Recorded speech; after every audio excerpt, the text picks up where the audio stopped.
Hi everyone, I'm Riley McLaughlin. I'm in third period AP Research. My birthday is April 16th and I'm super excited for this year. So for colleges, I haven't really looked too much into them yet, but my main schools right now are UGA and Georgia Tech, just because they're not super far away and they're both really good schools.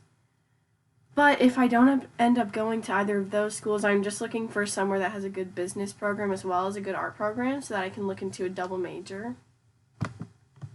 My hobbies and interests, I have many. I love dancing. I dance usually 8 to 12 hours a week. I just got hired to be an intern at my church for my youth group, which is super exciting.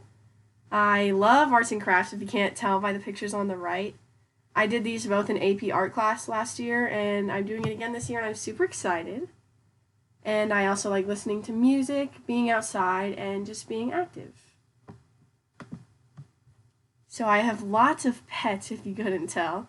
So these are my three dogs. Chief is the left one, Ricky's in the middle, and Hermie's on the right. I call her Hermie for short. And then we have 2 cats and 21 pet goldfish. And this is my family. I have 2 older sisters. This one right here is Fiona, and this one is Amy.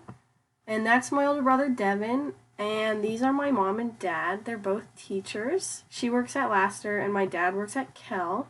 So that's pretty exciting. And so for my research topic this year, I'm looking into the glamorization of substance abuse and suicide in films and television. So I want to examine the filter that Hollywood puts over movies that contain things such as, drug addiction, alcoholism, suicide, and even mental illness.